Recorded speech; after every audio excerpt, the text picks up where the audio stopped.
Olá pessoal, estou aqui com vocês para mais uma das nossas aulas e hoje nós vamos falar sobre a reflexão da luz. Reflexão da luz é quando então a luz está tentando passar de um meio A para um meio B e ao chegar na superfície que separa esses dois meios, em vez de passar para o meio B, ela retorna a se propagar no meio de origem que era o meio A. Então veja bem, ela está tentando passar do meio A para o meio B, na superfície de separação ela bate e volta e se propaga novamente no meio de origem. Então, isso é reflexão. Vamos observar aí, então, as leis que regem a reflexão da luz. Nós temos aí um raio incidente, né? Esse raio eu vou chamar de I, está se dirigindo aí para um segundo meio, e temos aí uma superfície que separa o primeiro do segundo meio. Ao chegar na superfície, esse raio então vai retornar ao meio de origem, ele vai voltar para o meio A. Esse raio que volta nós chamamos de raio refletido, vou representar pela letra R. Na superfície em que está ocorrendo a reflexão, nós vamos traçar uma linha, uma reta chamada reta normal, perpendicular então a esta superfície. E percebam então que o raio incidente forma com essa reta normal o que nós chamamos de ângulo de incidência. E essa reta normal também forma com o raio refletido aquilo que nós chamamos de ângulo de reflexão. Então nós temos aí dois ângulos, dois raios e uma reta normal. Raio incidente, raio refletido. Ângulo de incidência, ângulo de reflexão e a reta normal. A primeira lei diz que o raio incidente, o raio refletido e a reta normal, ao plano de separação dos meios, são coplanares, ou seja, pertencem a um mesmo plano. Já a segunda lei diz que os ângulos de incidência e de reflexão são exatamente iguais. Para que serve a reflexão no nosso dia a dia? Nós temos dois tipos de reflexão. Uma que proporciona a visão de tudo aquilo que está ao nosso redor, então proporciona a visão dos objetos, e aquela reflexão que te proporciona a visualização de imagens, a formação de imagens. Vamos observar então esses dois tipos de reflexão. Nós temos aí a primeira reflexão que é chamada de especular. Especular vem de espelhos, né? Quando você tem uma superfície totalmente polida, totalmente lisa, sem nenhuma irregularidade, sem nenhuma aspereza, sem nenhuma rugosidade, os raios incidem nessa superfície e voltam, né, para o meio de origem. Mas olha que particularidade ocorre nessa reflexão. Se nós emitirmos para esta superfície alguns raios paralelos, ao tocar a superfície eles também vão refletir paralelos e, obviamente, obedecendo às duas leis que nós vimos anteriormente. Eles incidem com ângulo de incidência I, refletem com ângulo de reflexão R, onde os ângulos de incidência e os ângulos de reflexão são exatamente iguais. E, obviamente, os raios são todos coplanares junto aí às suas retas normais. O segundo tipo é a difusa, que é aquela que proporciona a visão, então, de todos os objetos. Essa difusa ocorre quando a superfície apresenta irregularidades. Você pode perceber, então, que mesmo emitindo raios paralelos, quando eles tocarem essa superfície que é irregular, eles vão sofrer reflexões em diversas direções. Ou seja, a luz, ao bater nessa superfície, ela se espalha e um raio toma direção diferente de outro e assim por diante. Nós vamos, nessa aula de hoje, analisar aí os espelhos. Nós vamos estudar primeiro os espelhos planos e depois os espelhos esféricos. Como seria a formação de uma imagem num espelho plano? Vamos observar então aí o nosso espelho plano. Então nós temos aí um objeto próximo a um espelho, esse objeto produz uma reflexão difusa e emite então luz em todas as direções e nós vamos tomar alguns raios para observar aí a sua reflexão no espelho.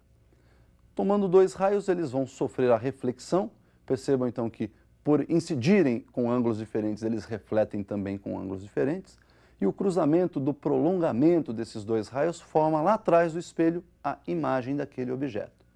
Então, para um espelho plano, nós temos a formação de uma única imagem que está atrás do espelho, à mesma distância do espelho que se encontra o nosso objeto. Portanto, se o objeto se encontra a uma distância x do espelho, a sua imagem está sendo produzida atrás do espelho a uma mesma distância x desse espelho.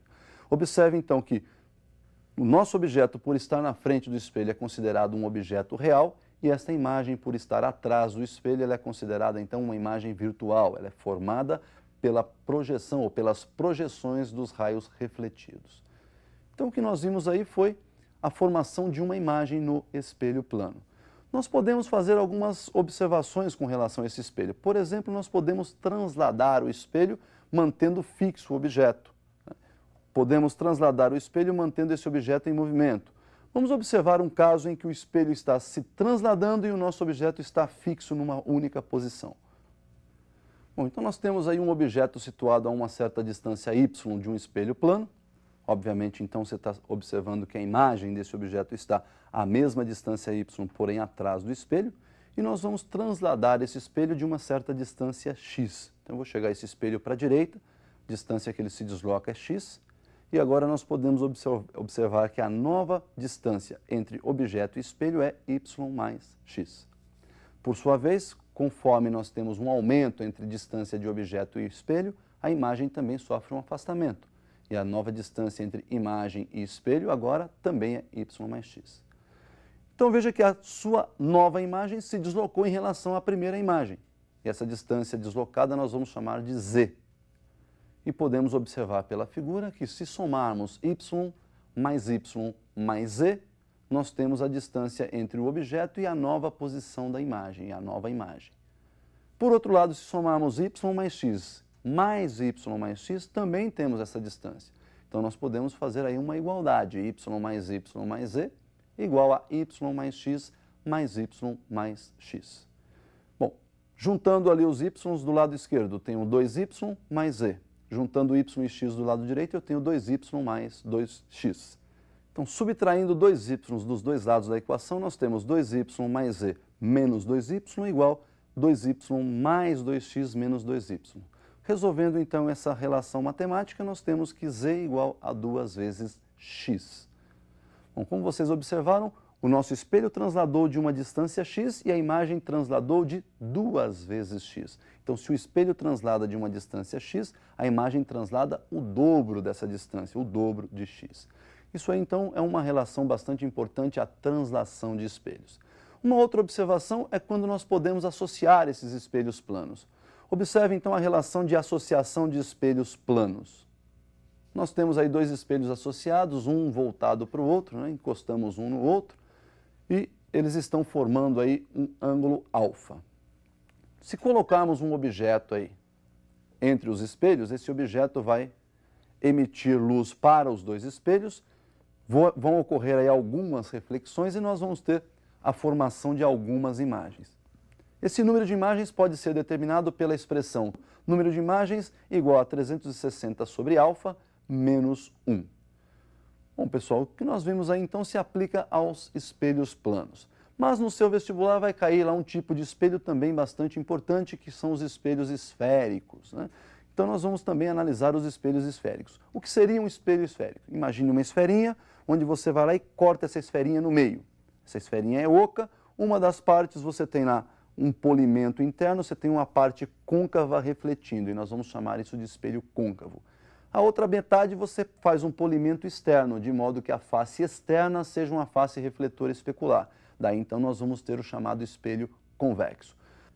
Então vamos observar isso aí num visual, como fica a representação desses espelhos esféricos côncavo e convexo. Olha lá então, como eu disse a vocês, aquela calota esférica, quando é feita polimento interno, reflexão interna, nós temos aí o chamado espelho côncavo.